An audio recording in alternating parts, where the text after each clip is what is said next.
Welcome to another episode of Medicare Industry Insider.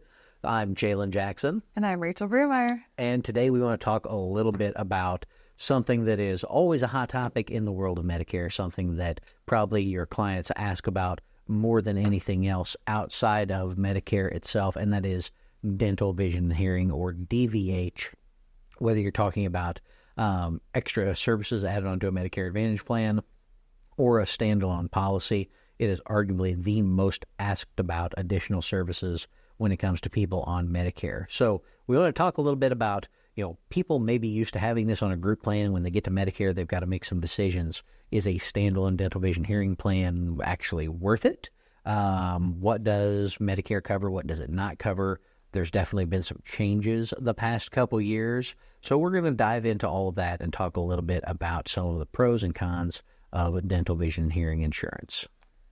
Yes, we are. And before we jump into all of the details, we're going to start off first with some of the definitions of how Medicare covers it, how each dental, vision, and hearing is taken care of with different services. So regardless of what direction you're going, dental, vision, hearing typically is not covered by Medicare unless medically necessary. So if we look at vision, specifically, Medicare does not cover eyeglasses or contact lenses.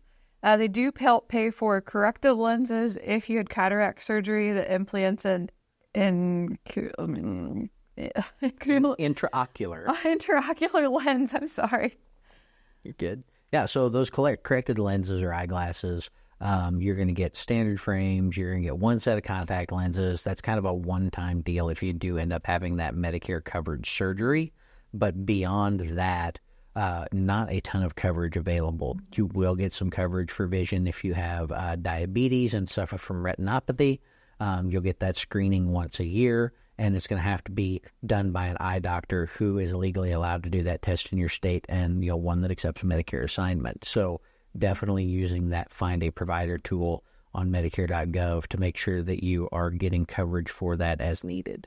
That's a good point, too, because I think a lot of people who have supplements don't always necessarily take a look at that for their client. So I think that's a good thing, a good takeaway too, of making sure you're checking. If you have diabetes and you go to a person who checks your vision, is that person covered by, legally allowed and covered by Medicare?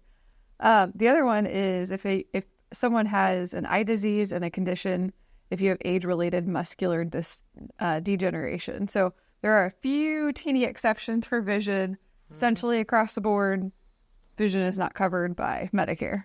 Yep, absolutely. And the big part of that being glasses and frames, contact lenses, even though it will treat actual eye diseases, and even though you'll get that one pair with cataract surgery or implants of intraocular lenses, it's kind of a one and done service. And, I don't personally wear glasses or corrective lenses, but my wife does. And my gosh, she goes through 3 or 4 pair a year, it seems like. Yeah, and I don't either. Some of them break, some of them just disappear into the ether. But you'll definitely need something to help keep up with those other needs as you go through time. So with dental, very similar, where it's only medically necessary. So there are some dental services that you would get covered if you were admitted into a hospital inpatient setting for a dental procedure. So usually at that point, it's gotten to the point where it's affecting the rest of your body, or it's something that a normal surgeon wouldn't feel comfortable doing that without being admitted into the hospital. Yeah, absolutely. And a lot of it has to do not just with the severity, but whether it's related to an underlying medical condition. So, maybe an infection that spreads to the jaw, that requires some, extractions of teeth, or, a chunk of jawbone being taken out, that would have related tooth removals or something like that. And some specific inpatient and outpatient dental services, especially if they're related to other services that are already covered. So typically things like oral exams and treatments before certain heart valve replacements, organ transplants, things like that, and even things like certain cancer treatments where you may need a tooth extraction of an impacted tooth to reduce any infection risk before you start getting cancer treatments or services like chemotherapy. And then anything that is maybe treatment for a complication while getting treatment for some of those head and neck cancers. And then with hearing, very, very similar story that we just talked about with dental and vision. with hearing, Medicare Part B covers diagnostic hearings and balance exams if your doctor or other healthcare provider orders them to find out if you need medical treatment. So it's one of those things, again, where it's not going to be covered unless medically necessary. You could also see an audiologist, so there are some exceptions every 12 months, but only for non-acute hearing conditions like hearing loss that occurs over many years, or diagnostic services related to hearing loss that's treated with surgically implanted hearing devices. The unfortunate thing with hearing is that you are paying 100% of the cost for hearing aids and exams for the most part. So that does get pretty expensive. We'll dive into a lot of costs as we continue through this podcast, but I think the overall theme is whether it's dental, vision, or hearing, unless you have medically necessary situations or specific treatment situations like you mentioned with the kidney transplant or heart valve replacement or cancer or anything that's kind of an underlying condition, for the most part, it is not covered by Medicare. Sure. And I know, on the hearing side of the house, probably one of the most common ones, as we mentioned, those diagnostic services related to hearing loss that's treated with a surgically implanted hearing device. That's most commonly something like a cochlear implant, or an implanted hearing aid. There are a couple of those out there. So if you have clients that have those specific hearing needs, they may actually be able to get coverage under Medicare. But it's a really important topic to discuss because I think we maybe discount the importance of dental, vision, and hearing health because of the lack of importance Medicare places on it by not covering it. But it is actually very, very important to the overall health of your clients and their long-term success in maintaining that health over a long period of time. Yeah, it's a very good predictive situation. For example, like dentists usually will predict diabetes or cardiovascular conditions just by looking in someone's mouth and encourage them to go see a primary care physician. So just seeing someone's mouth is a really good window into their underlying health conditions. If you have diabetes, vision is very, all those little teeny capillary blood vessels in your eyes and your feet are definitely damaged when you have diabetes. Sure. So they're more likely to get retinopathy. And then, of course, hearing loss. We've talked about this a lot with, loneliness, isolation, depression, which then leads to usually death. And then one of the something else that is caused by hearing loss is atrophy of the brain. Yeah, it was really fascinating to read up on this. And, obviously, if you can't hear what people around you are saying, it's easy to see how someone would feel isolated or uncared for. But the real brain chemistry level impacts of that were tracked by pretty exhaustive Johns Hopkins studies that followed people for about 12 years and noted that even with simply mild hearing loss, it nearly doubled the risk of dementia, all the way up to people with severe hearing impairment being 5 times more likely to develop dementia. So this ability to interact with people around you is not just a social indicator of your health, but it also can have actual brain chemistry changes that can push you down a road towards dementia or other mental health issues. Yeah, loneliness is definitely a huge thing that we've talked about several times, with just the impacts of seniors and how they're more lonely than any other generation just because of isolation and not being as tech savvy. And there's a whole bunch of different things we've talked through, but hearing loss definitely causes a lot more isolation with that. So next thing we want to go into is options to get dental. So of course you've got the standalone dental, vision, hearing plan. And then you also have Medicare Advantage plans that have that built in as an extra benefit.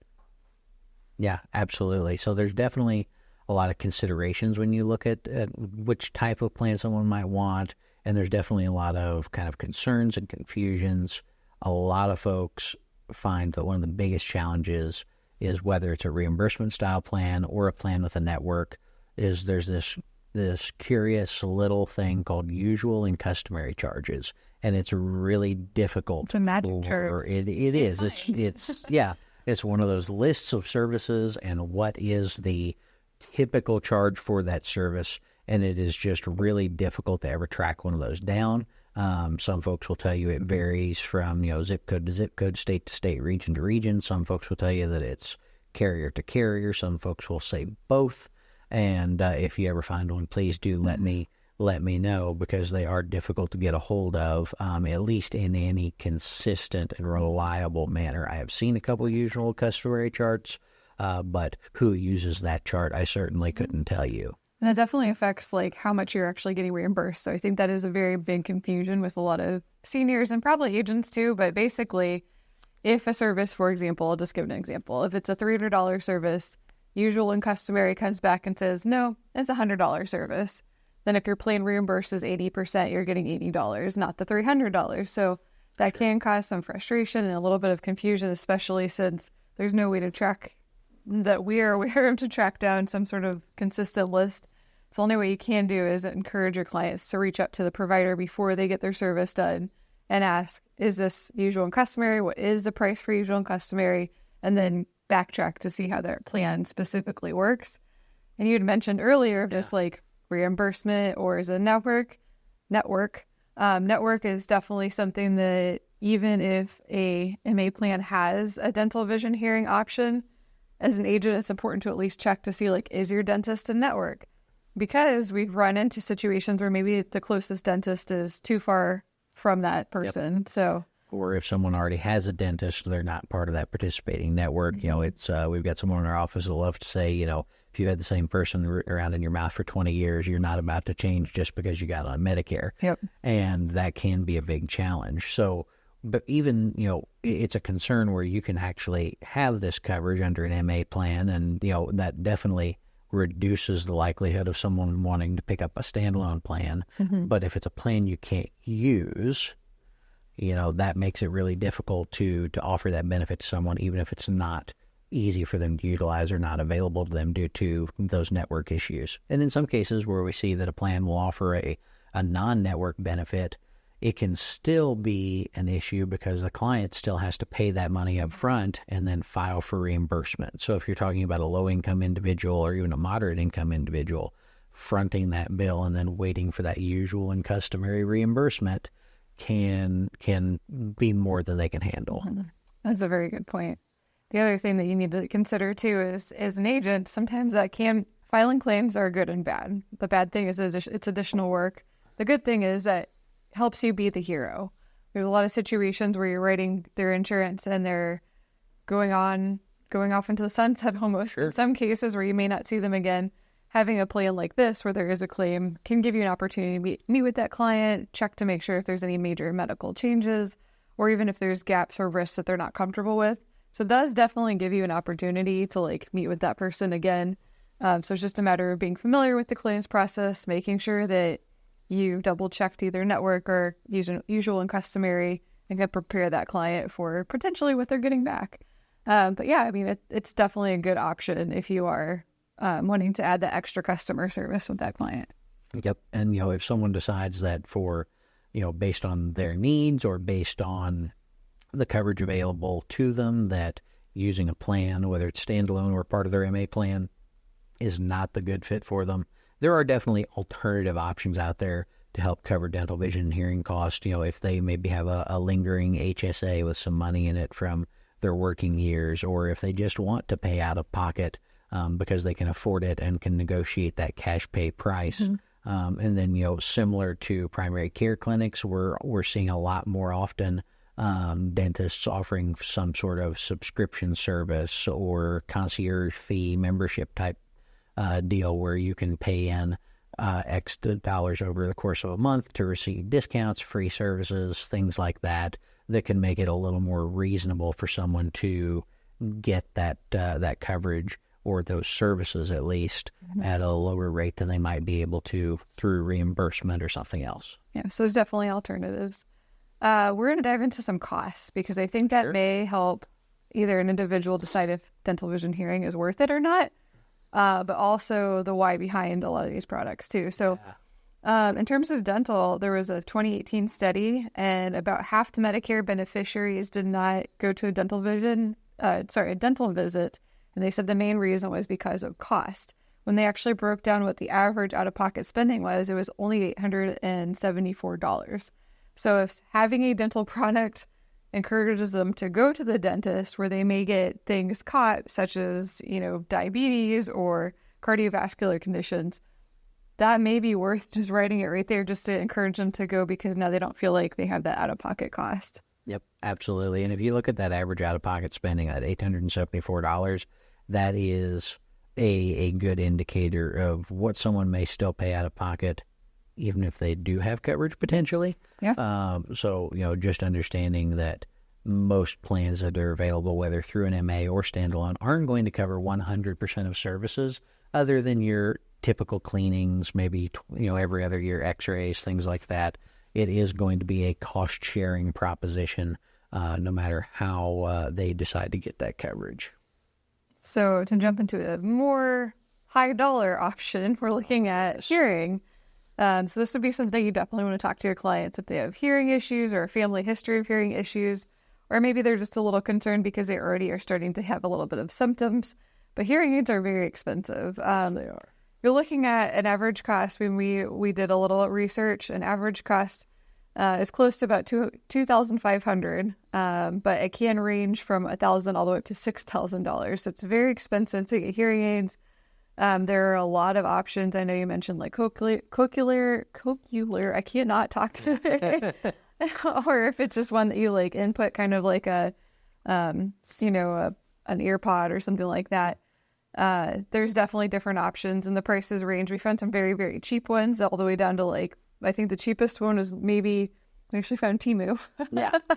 And had an option for $42. I don't know if I would trust that one or not. Oh, for sure. But that's good to mention that, as of a couple years ago, the FDA did approve certain hearing aids for over-the-counter purchasing. Mm-hmm. So without a prescription, without the fitting and adjustments that we're used to in the world of hearing aids. So there are commonly available now hearing aids in that $250 to $500 per ear range that someone might take a look at. Now, they will really need to look at their plan documents to discover whether or not whether it's through an MA plan or standalone hearing plan, whether it will cover those non-prescription hearing aids without a visit and a hearing exam and a set of adjustments.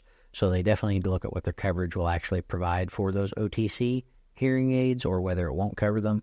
But that can be an option for some people as well. Typically folks with maybe a little more mild hearing loss that aren't going to require as much adjustment. And another thing that we didn't mention on here, but is the cost of all the batteries.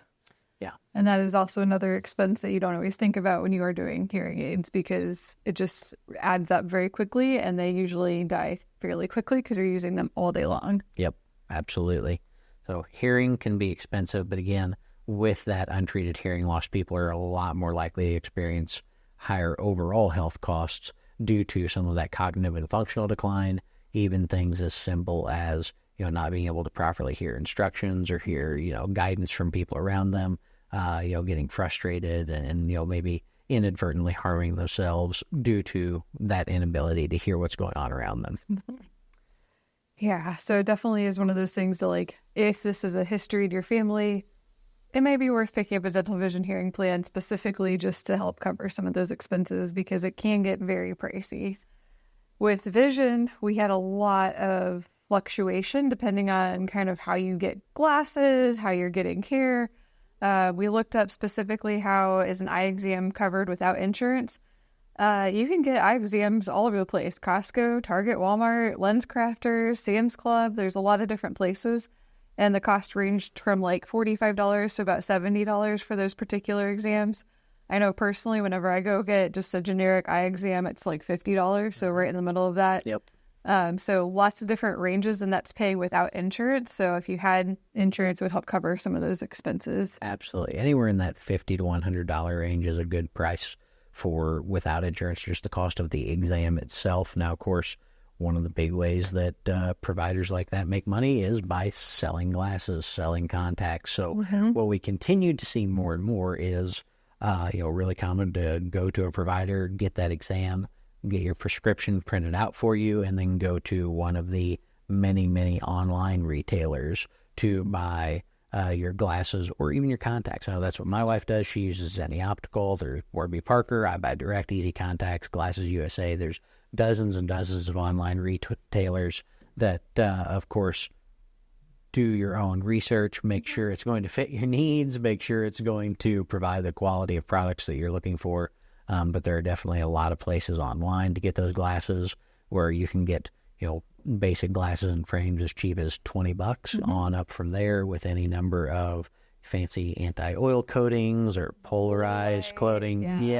There's any number of kind of additional services, lenses, lens treatments and frame designs and things like that you can get for any given prescription at a much lower cost sometimes than going through the provider that's doing your exam. So to switch gears now, we'll dive into some of the recent efforts. And you mentioned earlier, just because there isn't any coverage or like value to dental vision hearing on Medicare, sometimes that may devalue the reason why you'd bring it up. Well, we've had some recent efforts on at least dental. Hasn't gotten too far yet, but we'll see some additional exceptions as we go through this. So basically in the 2023 and 2024 rule, they defined some new clinical scenarios for which Medicare payments may be made for basic or different dental services. So, for example, in the 2023 rule, this was looking at dental or oral exams. Basically, if there's an organ transplant surgery rather than a retinal or renal organ transplant, prior cardiac valve replacement or valvuloplasty procedure, those situations would allow you to have dental coverage prior to those. Yeah. So previously only covering that, and again, primarily looking at, an impacted tooth or something that might introduce an infection to an immunocompromised body, which would be required for that organ transplant. Previously, those procedures were only being covered for someone getting a kidney transplant for renal failure, now being extended since 2023 to any organ transplants and then certain valvular procedures. But the other thing is some expansions in 2023 to add head and neck cancers to that, and then in 2024 to actually expand that to the treatment of other cancers as well. So further expanding to complications after radiation, chemotherapy, or surgery for head and neck cancer, and then as part of a comprehensive workup at the same time as chemo, CAR T-cell therapies, administration of high-dose bone-modifying agents, and then any other types of cancers beginning in 2024. So we have seen some expansion of that coverage within original Medicare already, and I would say, although they have not typically been successful, every few years we do see general proposals to add basic DVH coverage to Medicare, run through Congress or at least run up on a stump during election season. And every few years that does tend to come up. None of those efforts have gotten a particularly large following or great chance of success as of yet, but it does come up every few years. Absolutely. So it may be something coming up in a couple more years. We might see more expansions, but just knowing that there's limited time when Medicare is covering it, it has expanded, but not a lot. So now go to the fun question, which is DVH worth it?